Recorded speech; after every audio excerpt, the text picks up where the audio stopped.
There we go. Okay. Let's officially kick off this party that we call DPP, Daily Power Parsha. So today is Friday, October 1st. Look at that. It's October now.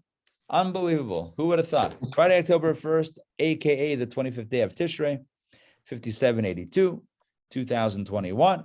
And we are going to momentarily jump into our Torah portion, which is Bereishit. We have 4 readings to cover, and they're long readings. So we're going to put on our Torah hat, if such a thing exists, and get started. I'm going to share my screen. Let's welcome Sandrine, who's joining as we speak. Sandrine, hold on. Welcome, Sandrine. Sandrine, welcome. It's good to have you. Okay, I'm sharing my screen. Let's jump in. This is, for reference, Torah reading for Bereishit, reading number 4, which is what we're up to, Genesis chapter 3, verse 22. This is the aftermath of the sin of eating from the tree of knowledge of good and evil that Adam and Eve committed shortly after their emergence into reality. And of course, the fallout we read about yesterday, Adam's fallout, Eve's fallout, the serpent's fallout, etc. Everyone feels the pain of the indiscretion, and thus life as we know it begins. Verse 22. Now the Lord God said, behold, man has become like one of us, having the ability of knowing good and evil. I'm going to explain this in a moment. And now, lest he stretch forth his hand and take also from the tree of life and eat and live forever. In other words, God is concerned, so to speak, that now that the human being understands good and evil, so what's going to happen? What happens if they eat from the tree of life and live forever? It's going to be a problem. So we have to banish, as we'll see soon in the next verse, we have to evict Adam and Eve from the garden, lest they eat from the tree of life. Let's read that inside 23. And the Lord God sent him out of the Garden of Eden, right? Sent him out, that's the eviction, to till the soil whence he had been taken. Basically, the task of mankind is to work the earth, either literally or metaphorically, which is where we come from, physically. And God drove the man out, and he stationed from the east of the Garden of Eden the cherubim. Cherubim are angels, and the blade of the revolving sword. That sounds like a blender, to guard the way to the tree of life. Blade of the revolving sword. Imagine a sword, like those industrial big steel fans, perhaps, guarding the way to the tree of life. There's so much symbolism here. And in the interest of time, I'll do a few ideas, but this is not the totality of what there is to talk about. These are just some short ideas. So number 1, what does it mean that God is afraid that now that man has the ability to know good and evil, then he's also going to take from the tree of life and live forever, and that's going to be a problem. What does that mean? So let me give you a very quick angle on this. Knowing good and evil means, let me take a half a step back. Maimonides asked the question, Rambam asked just an incredibly good question. He says, how is it possible that someone committed a sin and gained a reward in the process? Doesn't make sense. If you do the crime, how can you get benefit? How can you get rewarded for the crime? Doesn't make any sense. And that's what seems to happen here. Adam and Eve are eating from the forbidden fruit. And what's the consequence? They know good and evil. They have knowledge. Before they didn't have knowledge. Now they have knowledge. It sounds like an upgrade. Through sin, there's an upgrade. What's going on here? There are different ways to answer the question, but I'll tell you what Maimonides says, which is, I always carry this with me. He said they didn't gain anything. They lost. You see, before the sin, they also had knowledge, but a different type of knowledge. They knew right and wrong. There was right and there was wrong, and it was clear. This is right, this is wrong. Post-sin, there's a new calculus. It's not just right and wrong. It's what feels good. It's what I like and what I don't like, which is a different metric. You tell a child, you can't have candy. Can't have candy. The child says, but I like it. That's exactly what happened with the sin, right? God says there's truth and there's false. There's right and there's wrong.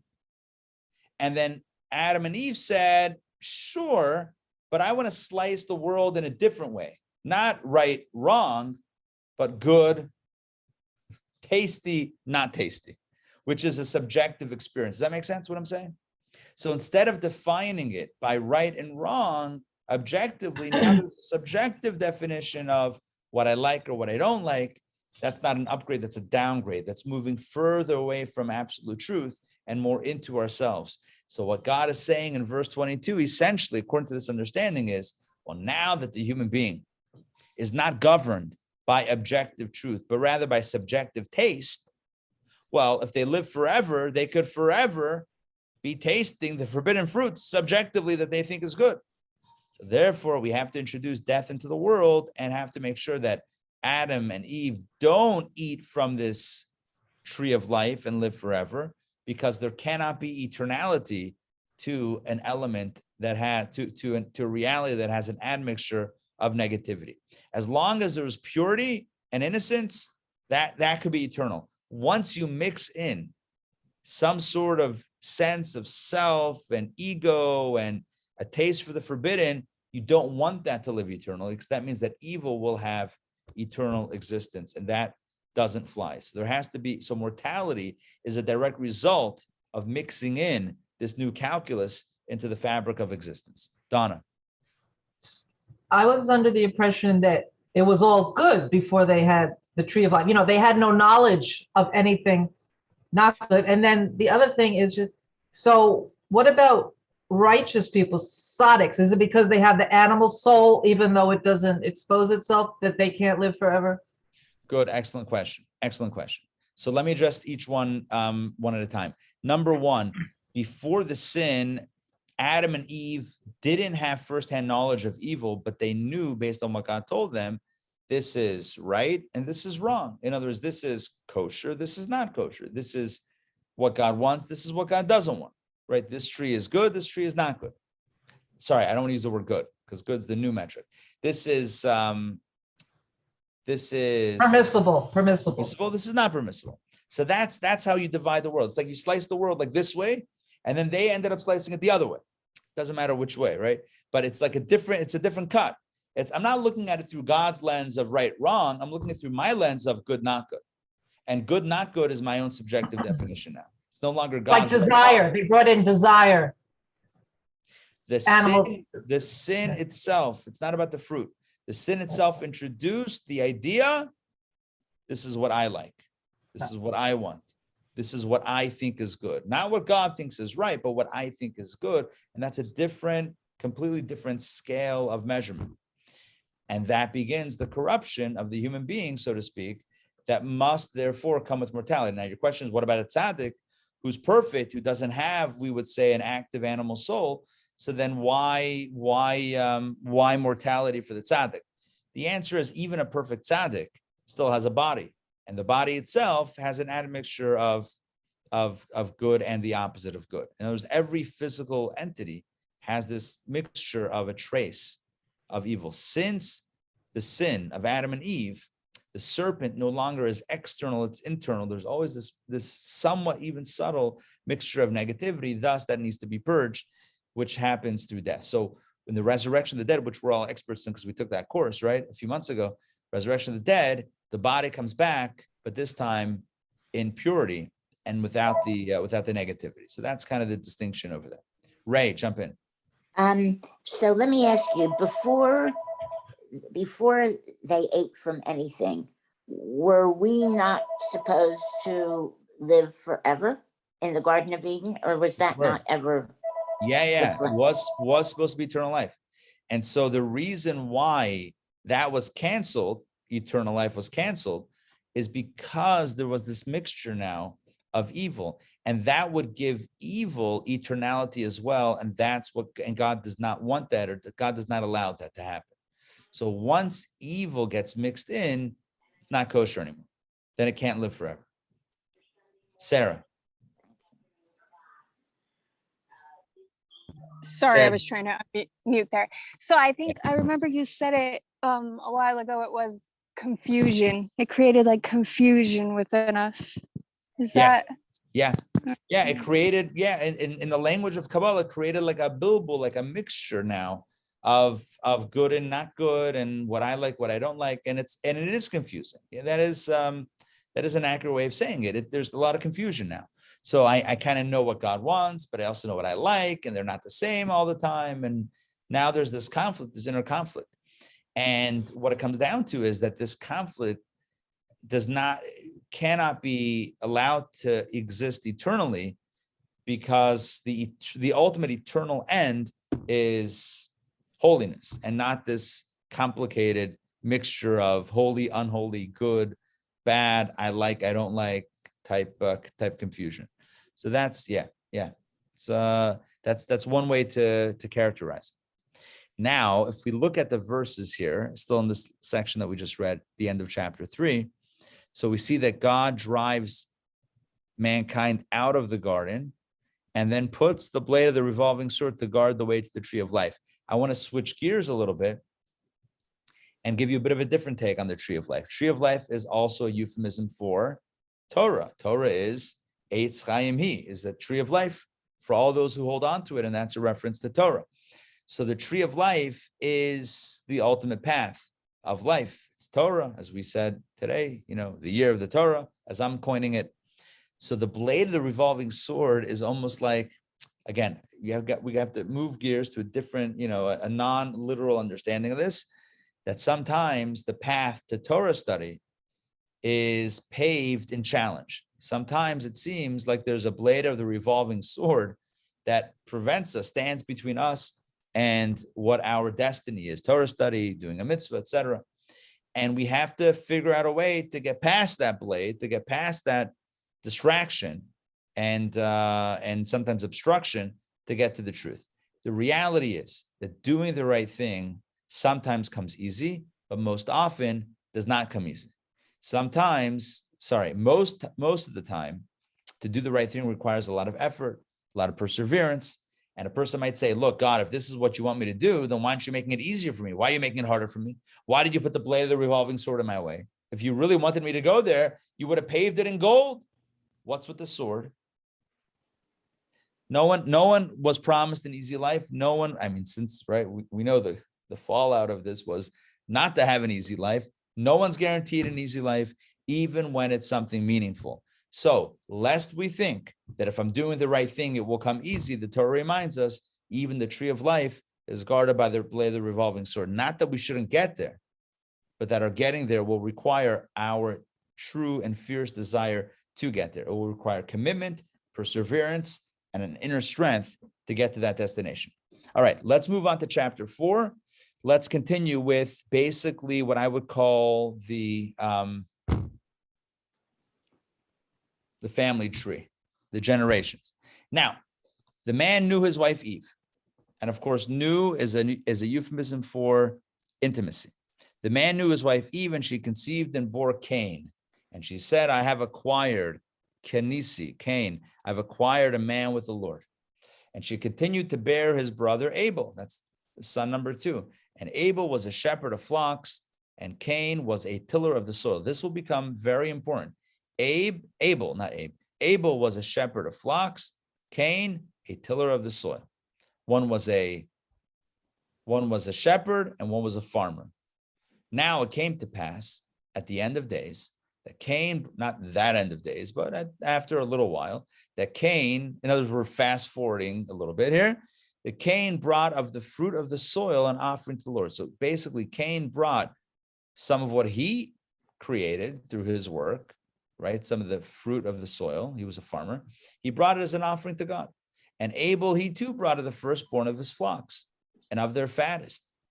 Now, so Cain, the farmer, brought produce. I'm in Rabbi Sollish's class. I'll call you. Again. So the farmer brought the produce and the shepherd brought some animals.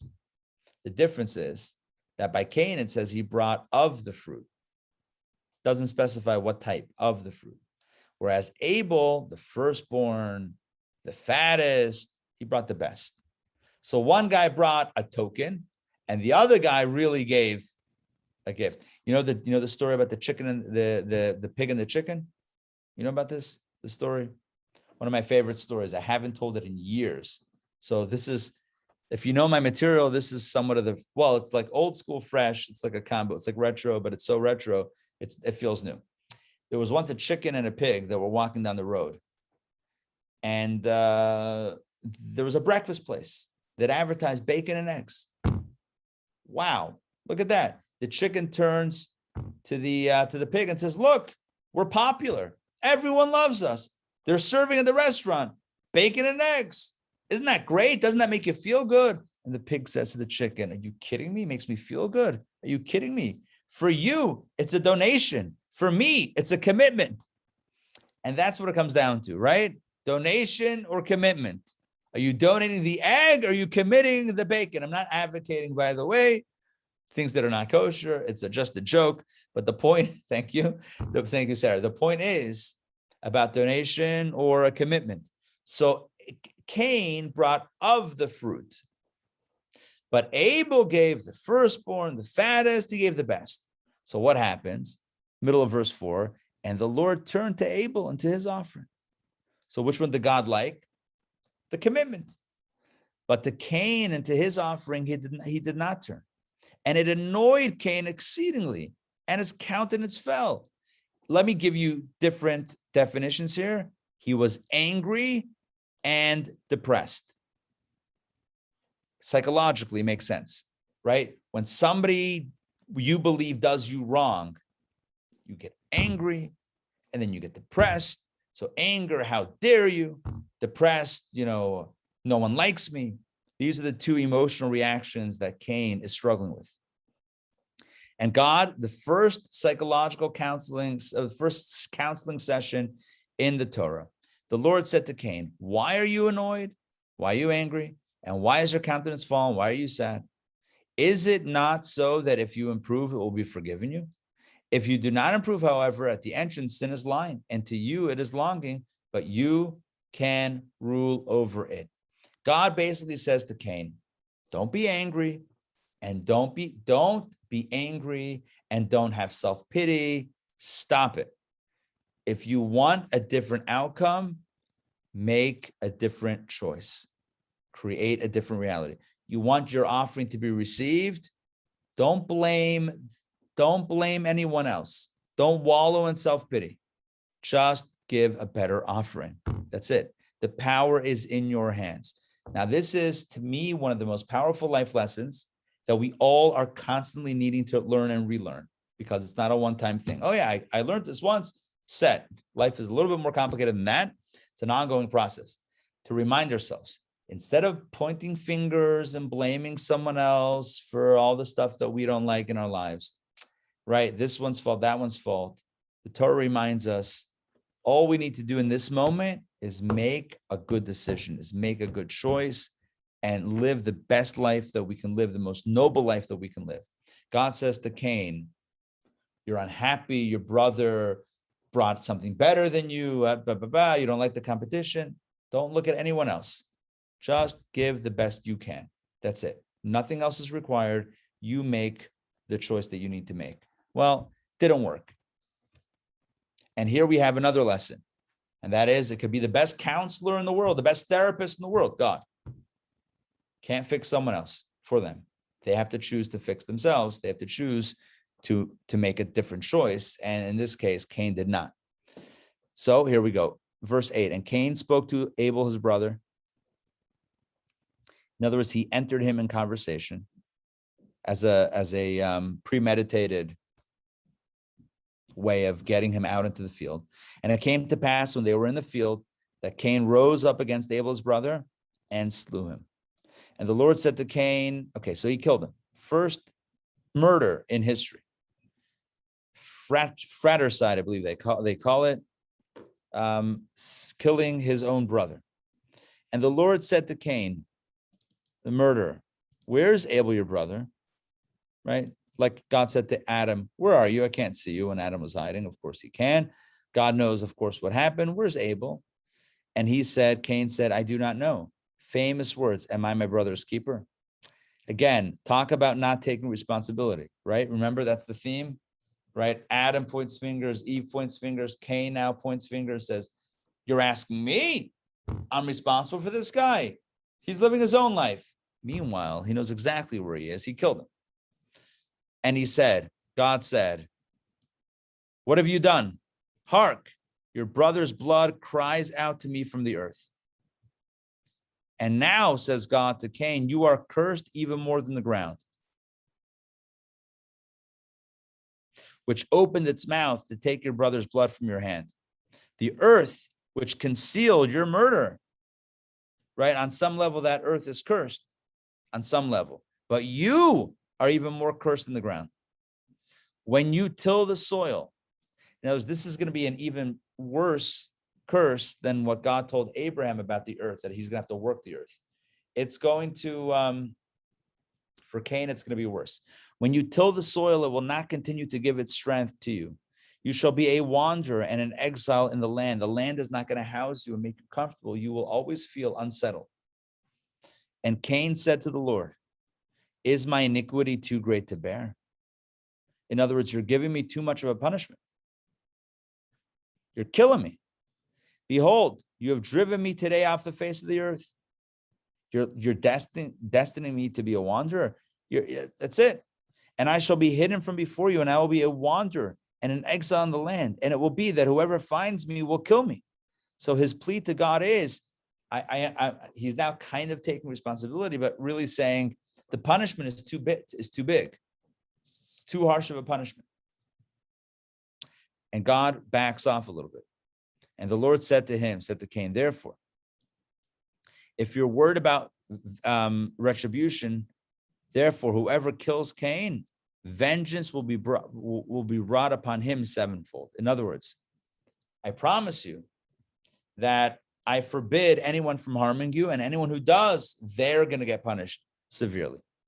And the Lord placed a mark on Cain that no one who find him slay him.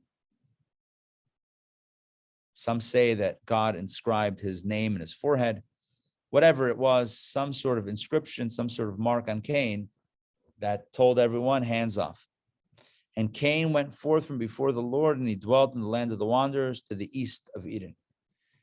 And Cain knew his wife, and she conceived and bore Enoch, and he was building a city, and he called the city after the name of his son, Chanoch.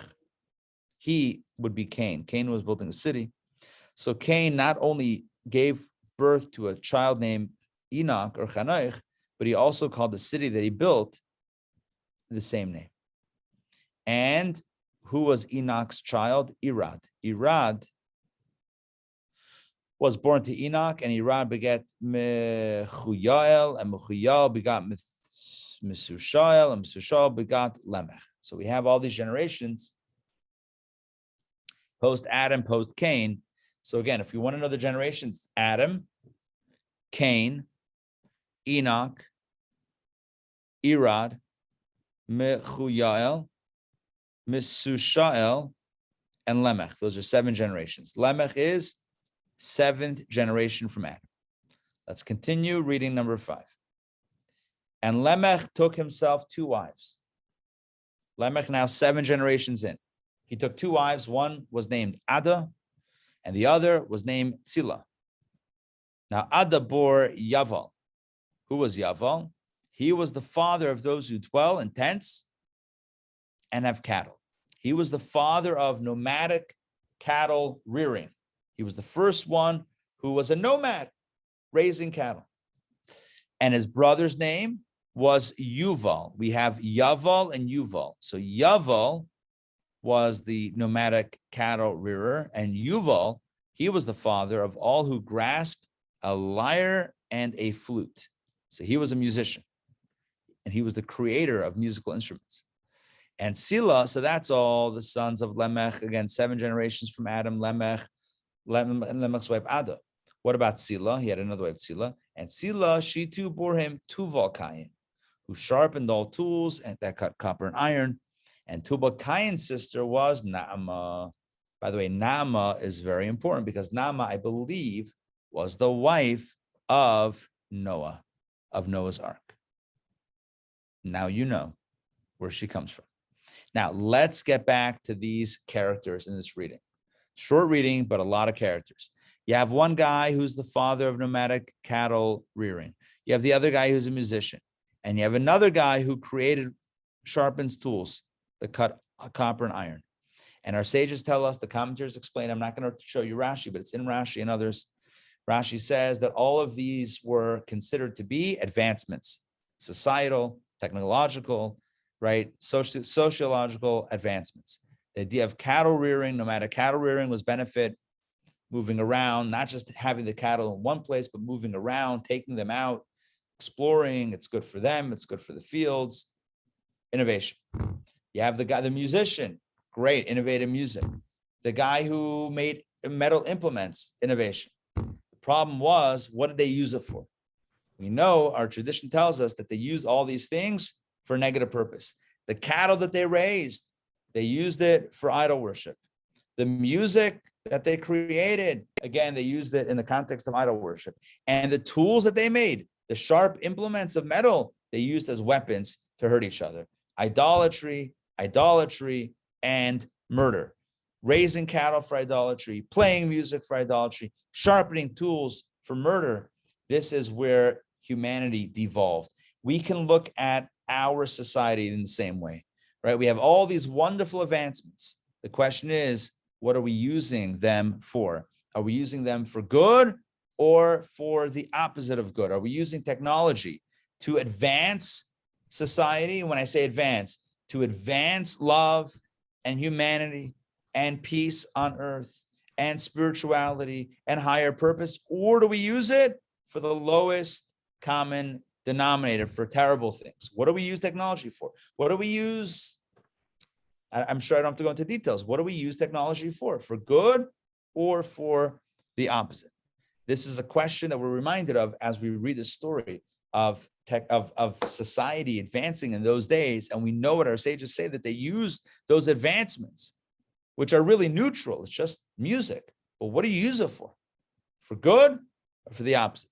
That's later on, the artisans did the Mishkan. Correct. So if you're an artist, what do you use it exactly? How do you use it for a higher purpose as opposed to, and by the way, the artisans also made the golden calf. Maybe not the same ones, but theoretically you can create. No, I'm not knocking your point. I'm furthering the point. In other words, I'm saying you can use your artisanship, artisanry, whatever. You can use your ability to be an artisan, your artistic ability, for good or for the opposite. So with the Mishkan, they definitely channeled it for the right purpose. This reading now makes me understand the upcoming Noah's Ark better. Now I see, because it's just a whole cycle that seems just to repeat itself. So it seems like, yes, time to start ground zero. Time, yeah. This is when things were starting to devolve over here. Yeah, things were starting to devolve, and that's the way our sages explain.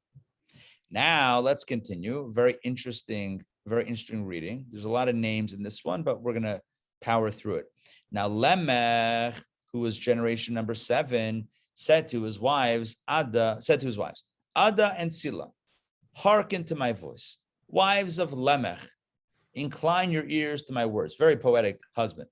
For I have slain a man by wounding him and a child by bruising him. What happened was Lamech was blind, and he took his son, one of his sons, out to go hunting some animals.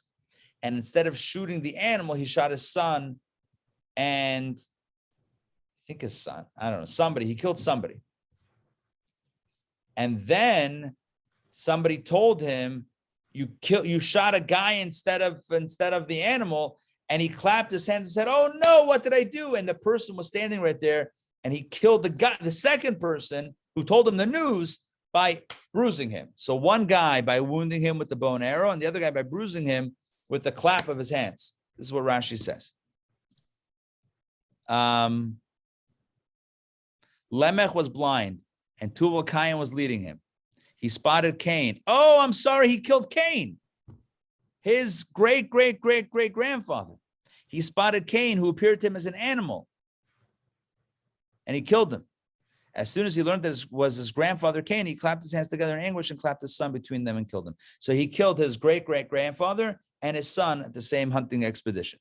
Moral of the story, think twice before hunting when not being able to see. It's probably not a good idea to use weaponry and not have clear vision.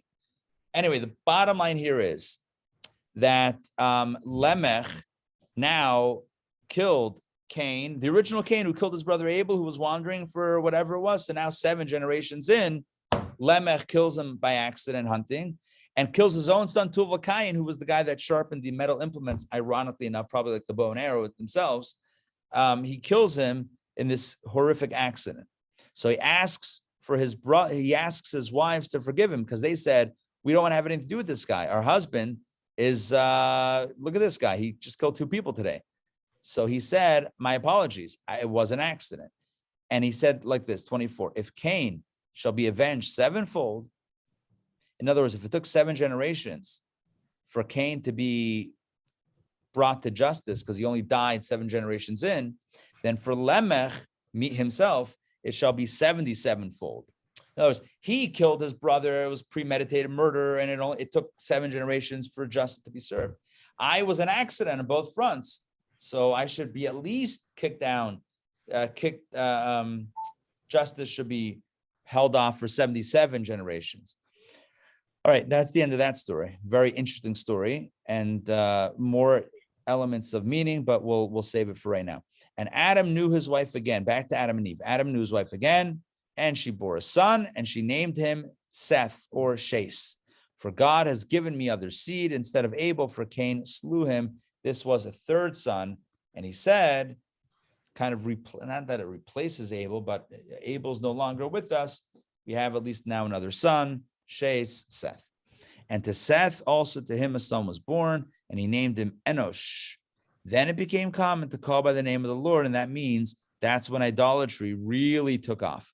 Then that line here, then it became common to call by the name of the Lord. What does that mean? It became common to call, let me add a word, to call foreign entities by the name of the Lord. In other words, then it became common to call anything, stone, wood, sun, moon, stars, as gods, when in fact they are just what they are and not gods. That's when idolatry really went viral, so to speak. Okay, Genesis chapter 5. Let's continue. This is the narrative of the generations of man. We're about to get a chronological lesson. On the day that God created man, in the likeness of God, he created him. And that means that everyone comes from Adam, but where does Adam come from? Adam comes from God, and it's in the likeness of God that God created everyone. Male and female, he created them, as I mentioned before yesterday, and he blessed them, and he named them man, Adam, on the day they were created. Okay, so here we go. And Adam lived 130 years, and he begot in his likeness after his image, and he named him Shase, Seth. We just read this, right? A few verses ago, right? After 120 years, he had a child, a 3rd son, whose name was Shase, Seth. And the days of Adam after he begot Seth were 800 years. 130 plus 800, that's a lot of years. And he begot sons and daughters. We don't even know their names, but he had more sons and daughters that we don't even read about. I mean, look, the world got populated somehow. I don't want to get into the question of, well, how did they get second? Who were they marrying the second? Wasn't it siblings? I don't know. I guess we have to do the math somehow and get there. But yeah. Next. And all the days of Adam that he lived were 930 years, right? 100 plus 800, 130 plus 800 is 930 years. And then Adam died. Famously, Adam was supposed to live 1,000 years. He gave 70 to King David. He saw that King David was destined to die as an infant, as a baby. So he gave 70 years of his life to the soul. He saw King David's soul would be very special. He gave 70 years of his life to King David. And so he passed away at 930, and King David lived for 70 years. And Seth lived 105 years, and he begat Enosh. We read about Enosh before. That's when idolatry took off. We're now giving the chronology of the people, of the major figures. And Seth lived after he begot Enosh 807 years, and he begot sons and daughters. And all the days of Seth were 912 years, and he died. And Enosh lived 90 years, and he begot Canaan. And Enosh lived after he begot Canaan 815 years, and begot sons and daughters. And all the days of Enosh were 905 years. It's getting a little bit less each time, 930, 912, 905, still a long life, and he died. And Canaan lived 70 years, and he begot Mahalalel. And Canaan lived after he begot Mahalalel 840 years, and he begot sons and daughters. And all the days of his life were 910 years. Oh, he's getting older. 905 was his dad. His son was 910 years old, and he died. And Mahalalel lived 65 years, and he begot Yared. And Mahalalel lived after he begot Yared 830 years, and he begot sons and daughters. And all the days of Mahalalel were 895 years, and he died. That's clearly the least so far. And Yared lived 162 years, and he begot Chanoch. Wow, that's he had kids late. The rest of them were at what, 65, 70, 80, 85, 130. This guy's 162 years old when he had kids. He begot Enoch, Chanoch, and Yared lived after he begot Enoch 800 years, and he begot sons and daughters. And all the days of Yared were 962 years, and he died. And Enoch lived 65 years, and he begot Methuselah. And Chanoch walked with God after he begot Methuselah 300 years, and he begot sons and daughters. All the days of Chanoch were 365 years. And Chanoch walked with God, Enoch walked with God. He was no longer, for God had taken him. If you notice, there's a vast difference in years. We're talking about 900 this, 900 that, 800, whatever. And this guy, Enoch, Chanoch, lives only 365 years. What's up with that? The next verse tells us, and he was no longer, for God had taken him. Basically, this guy, Chanoch, Enoch, was righteous. He was like the one righteous guy in his generation. And so God said, I don't want you to see the world getting even more corrupt. So let me take you out while it's still not so bad. After he passed away, it got really bad, which directly precipitates the onset of the flood to kind of get a fresh start on humanity. So this is Enoch and how his life was shortened. And again, everything that I'm telling you is from classic commentaries, as well as some Kabbalah. And all of this comes from Rashi right here. Rashi says something a little bit differently. He was a righteous man, but he could easily be swayed to return to do evil. In other words, he was vulnerable. Therefore, God hastened and took him away and caused him to die before his time. So typically everyone has a time. This guy passed away after only 365 years. Everyone else is living 800-900 years. It's because God saw that he needed to get out of there before it got a little bit mishuga. Seventh reading, this will take us to the end of the portion right on time. And Methuselah lived 187 years, and he begot Lamech. And Methuselah lived after he begot Lamech 782 years, and he begot sons and daughters. And all the days of Methuselah were 969 years. Again, back up to the 900s, 969, and he died. And Lamech lived 182 years, and he begot a son.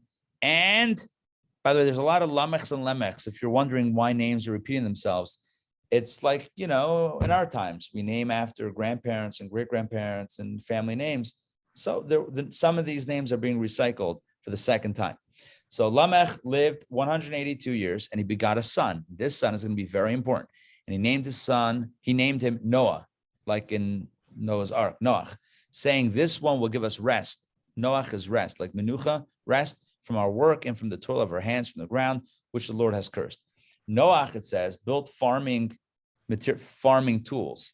So the literal meaning of what his father said is, this guy, I can tell he's going to create farming tools, which will give us rest from our work and from the toil of our hands from the ground, which God had cursed. God had made it hard. God had made God had destined. God had cursed the earth and Adam, that it's going to be hard to get food from the earth. You have to schlep it out of the earth. To sow, and you have to plow, and this and that and the other, and sow and water. Noah came along and created tools to make it easier to grow things. So his father named him Noah, saying, this one will give us rest. Noach, menucha, rest, and make it easier to get food from the ground, this ground that God had cursed. Little did he know that the deeper meaning of his name had nothing to do with farming at all. It would be that Noah gave us rest, tranquility, and hope after a world of chaos and idolatry. right? Noah stops the destruction in totality and rebuilds humanity. Noah is the one that saved the world. And that is what his father could not have predicted when he named him Noah. But in knowing the story, we can say that this is the deeper meaning of his name. Verse 30, and Lamech, Noah's father, Lamech lived after he begot Noah 598 years, 95 years, and he begot sons and daughters. And all the days of Lamech were 777 years. 777. He hit the jackpot and he died. And Noah, here we go. Noah was 500 years old, and Noah begot 3 sons, Shem, Ham, and Yafet. All right, now we have the tree, the chronology of human beings, of generations, until Noah and his sons. And now we can continue with the narrative.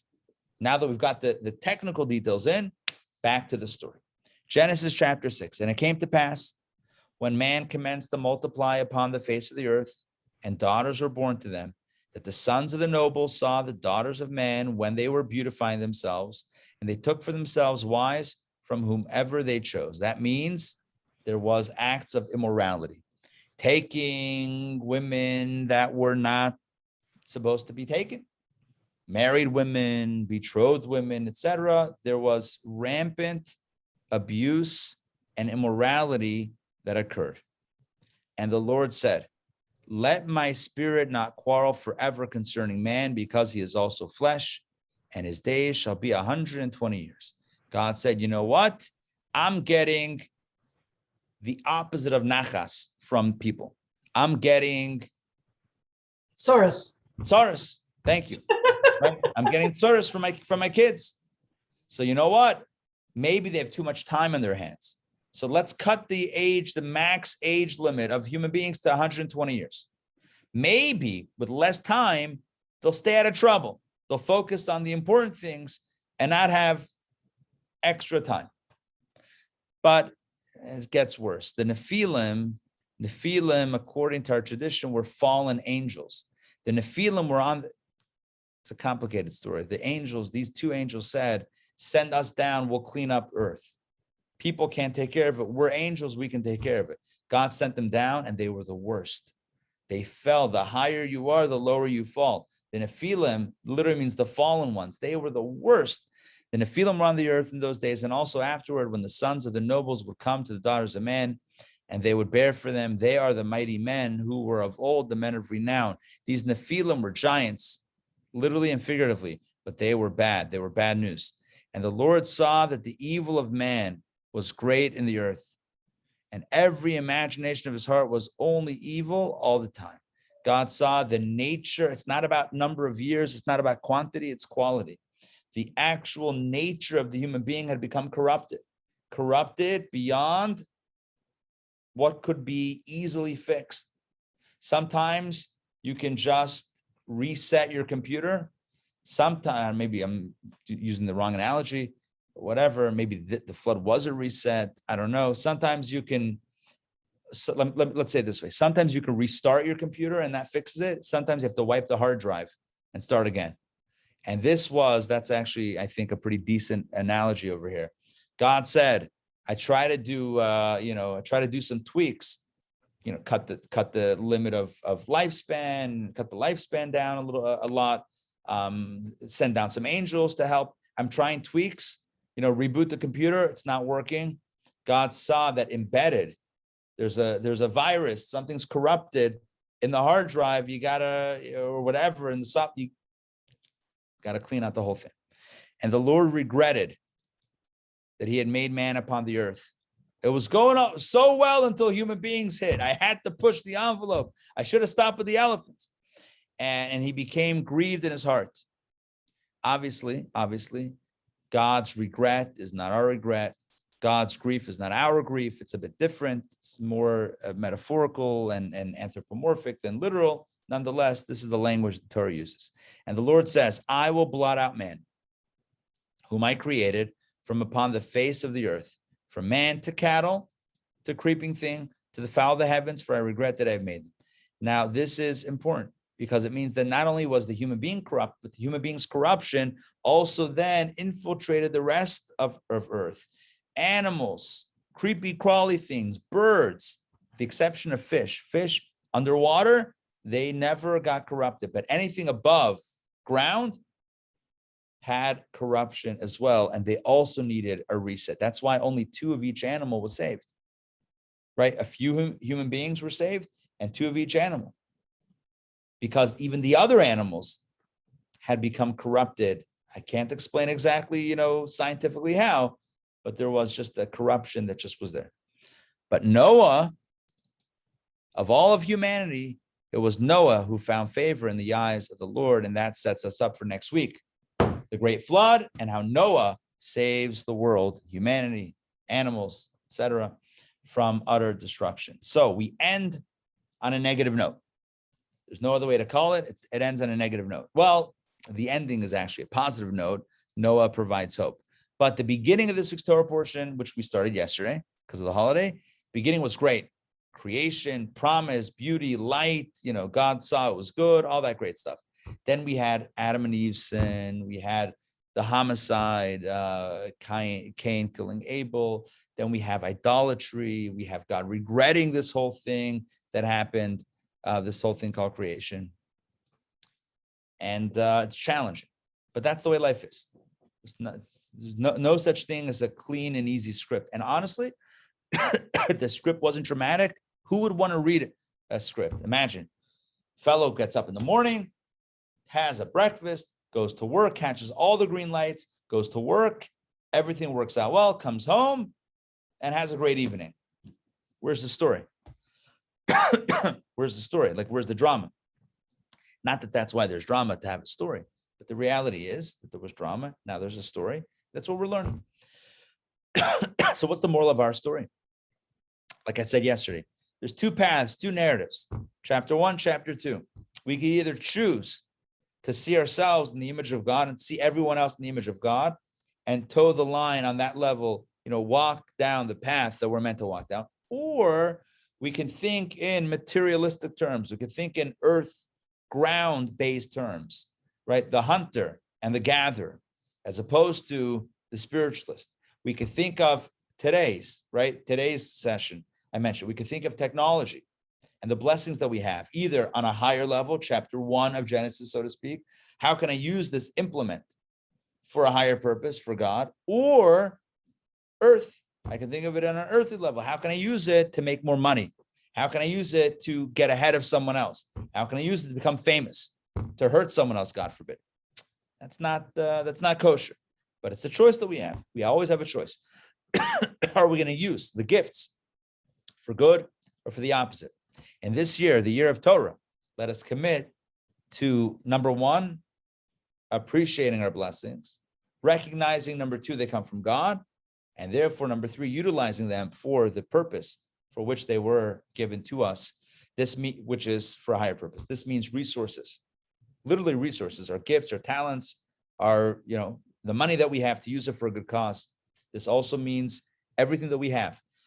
It means every interaction that we have, to view it through a higher lens. All right, my friends, that's it for this week. See you next week, where we get into the flood. There is going to be a bridge over stormy waters or troubled waters, whatever the phrase is. That's next week as we learn about Noah's Ark. And please God, we begin our new campaign to study the Haftorah as well.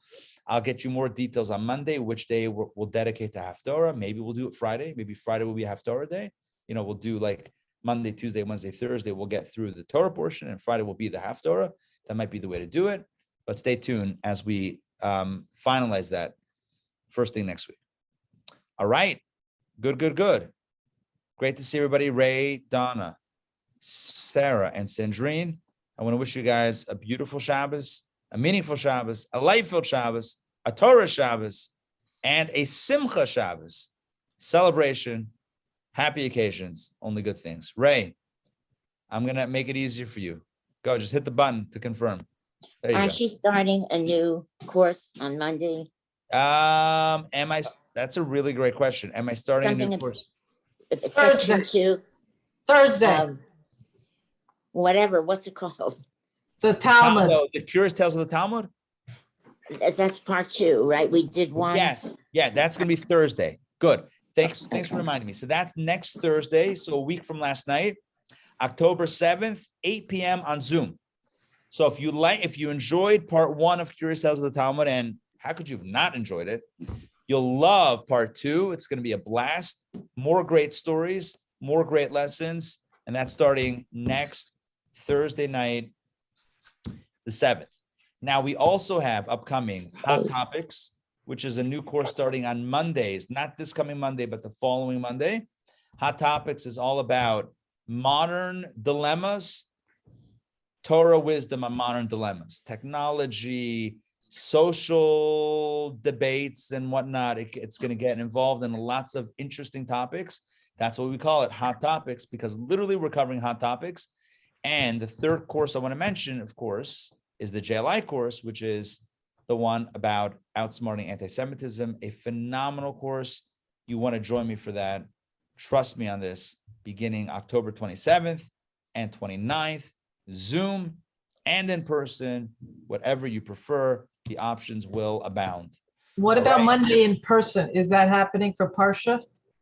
Oh, Monday in person. Sure. I'm open to it. Yeah, I'm around now that the holidays have concluded.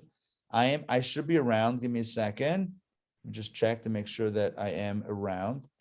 Sure. I don't see why not. Listen, let's do it this way.